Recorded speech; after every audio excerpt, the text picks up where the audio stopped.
with Off Leash Canine Training out here in Phoenix.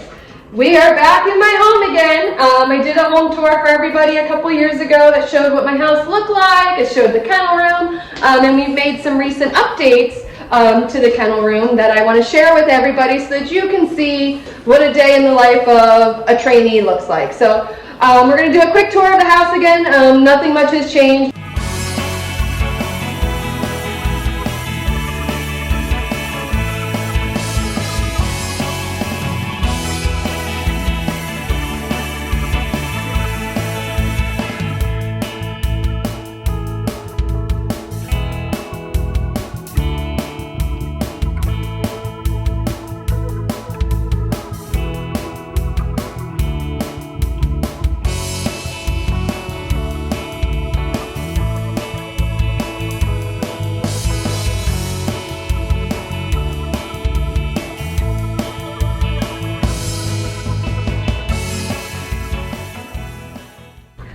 And this is where we are going to come in now.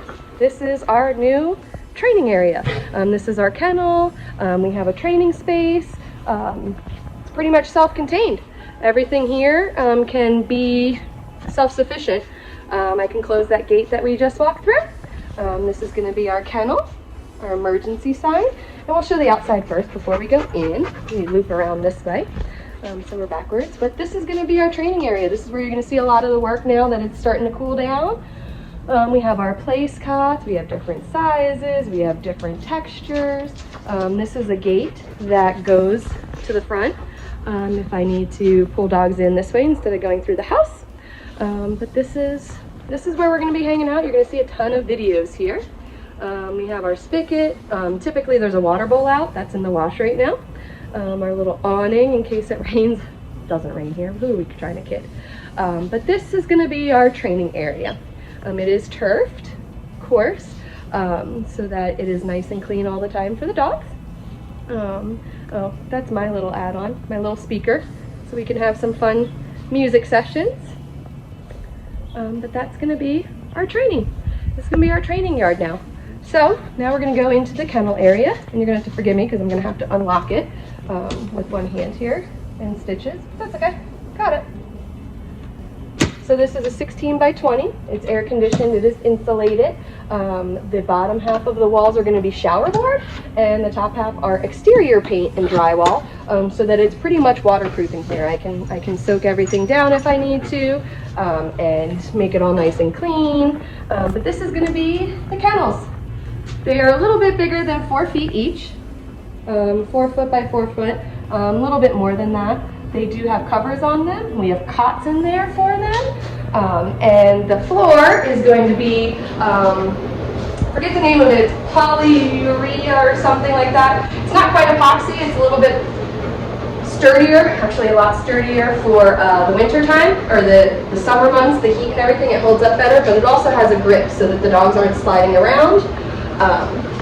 In here, we have the air conditioner behind me.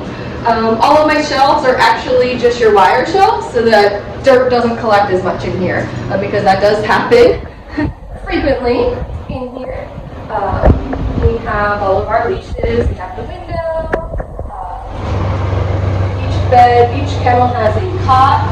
The purple crate in the back is going to be my Rough kennel. That's where our dogs that with higher anxiety go, that maybe can't handle the open space, so they like a smaller space to be in. So that's where those are. Obviously we have safety features. We have a fire extinguisher, poop bags, of course.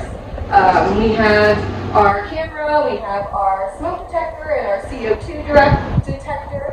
And that actually ties into the camera where I get alerts from both if something were to happen. We'll get a little closer look at the kennels there. Excuse my hand, sorry. But that's going to be where the pups are staying. And of course they have water and food in there with them when they need it. Another thing that I really pride myself on is the one little machine up here is actually a sound machine. Right now it's got a lid on it, but that's a sound machine, so the music is playing all the time for the dogs in here. Whether it works or not, some dogs seem to like it. I think most don't care. I think it makes me feel better, but it is actually formulated to be tones that help to soothe dogs. It's called tones, and it's just an added bonus in here to make them feel a little bit more comfortable. This machine right here is going to be my temperature gauge. I get an alert if the temperature goes too high or too low in here. Safety is number one. That's what we're shooting for here with all the dogs, regardless of what's going on. So basically what happened was I took my spare bedroom, lifted it up, put it in here. And it's actually bigger in here than what the spare bedroom was. So, but this is where the dogs are staying with us when they go through training. I almost put a TV in here. Unfortunately, I needed more shelves and that went out, but that's not to say I won't figure out how to put a TV in here and subscribe to Dog TV for them in the future. But this is it. This is the pad. I will show some close-up pictures as well of everything, but I hope you enjoyed the tour and can't wait to see your pups and help them be the greatest that they can be. Bye, guys.